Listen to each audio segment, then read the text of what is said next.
서울 양평 고속도로 사업이 민주당의 근거 없는 무책임한 의혹 제기로 중단되었습니다. 서울 양평 고속도로 사업은 하남시, 광주시 양평군을 따라 제1, 2 수도권 순환도로 중부 고속도로를 이어 하루 3만 대 이상의 차량이 이용하는 약 2조 원 규모의 국책사업입니다. 수도권 동남권 교통망 형성과 지역 교통 정체 해소를 위해 오랜 기간 지역에 수건을 담아 추진된 사업입니다. 그동안 여당과 정부는 대통령 공약이자 국정과제이기도 한 서울 양평 고속도로를 최선을 다해 추진해 왔습니다. 그러나 민주당이 지난 6월부터 근거 없는 가짜 뉴스를 퍼뜨리더니 결국 사업을 할래야 할 수 없는 지경으로까지 몰고 가고 있습니다. 민주당은 온갖 근거 없는 의혹을 해소하기 위한 정부의 다양한 설명과 팩트 체크에는 귀를 꼭꼭 닫고 그저 선동에만 몰두하며 구태의연한 정치로 국민들께 피로감을 주고 있습니다.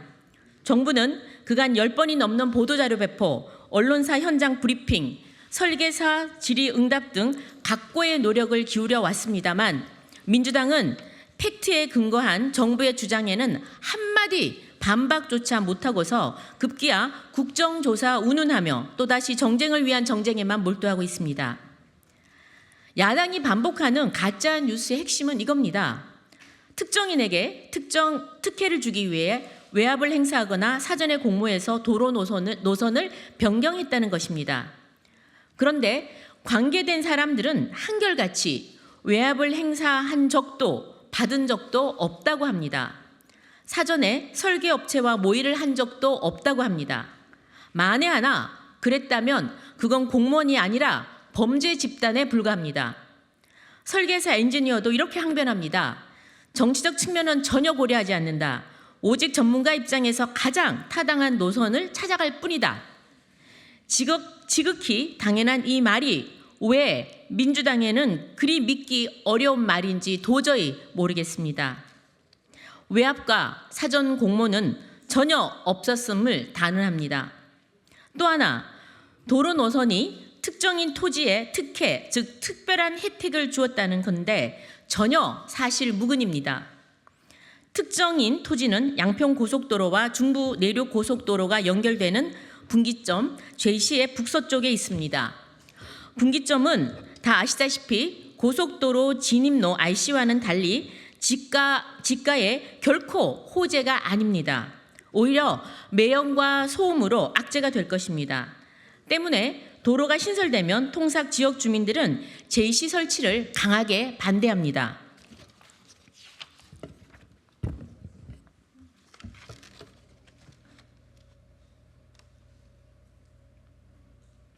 심지어는 집단 이주까지 요구하기도 합니다. 이러한 제시 설치가 어떻게 특혜가 된단 말입니까? 그리고 특정인의 그 토지는 보존 용지인 관리지역에 있습니다. 더군다나 상수원 규제 지역에 포함됐기 때문에 용도 지역 변경도 어렵고 개발 행위가 극히 제한되어 있습니다. 이런 곳에 아파트 수백 채를 지어 특혜를 누린다는 것은 너무도 뻔뻔한 대국민 사기극이자 괴담에 불과합니다. 단언컨대 서울 양평 고속도로는 특정인의 특별한 혜택이 아니라 지역 주민과 이 도로를 이용하실 국민들 모두에게 보편적 혜택을 주려는 것입니다.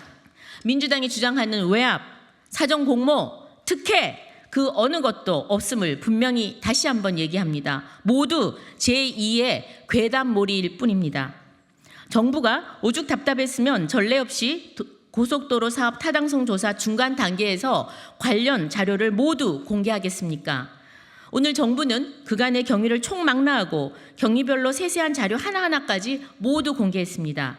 전문가들만이 판단할 수 있는 자료도 있지만 대부분의 자료는 국민들께서 조금만 시간을 내어 검토한다면 사업이 얼마나 투명하고 객관적으로 진행되었는지 잘 알 수 있으실 것으로 생각됩니다. 중요한 부분을 간략히 소개하겠습니다. 우선 전문가들이 최적 대안을 제시한 사유와 경위가 세세하게 소개되어 있습니다. 작년 5월 착수 보고회부터 현장 여건을 분석하고 최적의 노선을 찾기 위한 다양한 노선을 검토했습니다. 그중 지금의 최적 노선이 나오기까지의 모든 과정을 볼 수 있습니다.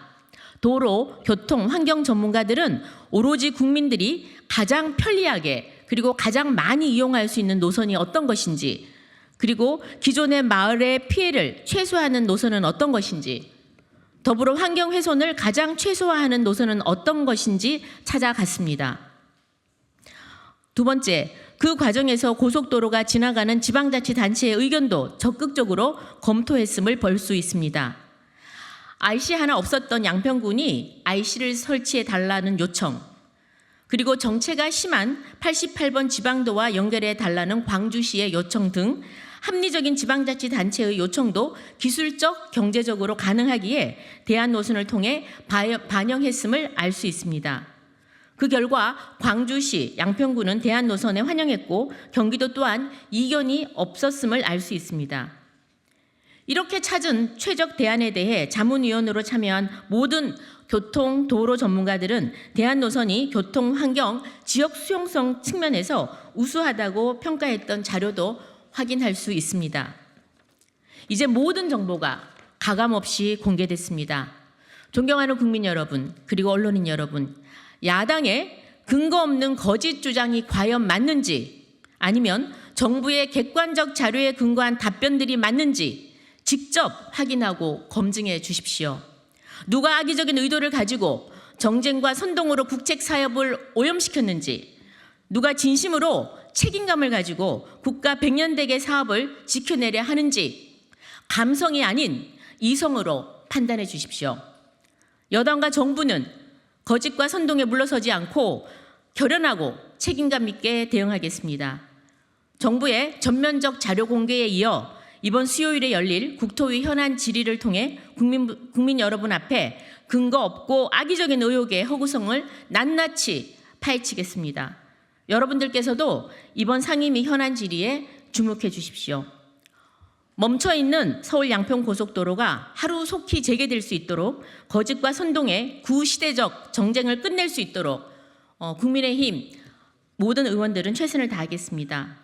아울러 자세한 내용은 백브리핑에서 국토부의 이용욱 도로국장이 이번 자료와 관련해서 대략의 취지와 내용에 대해서 설명드리도록 하겠습니다. 감사합니다.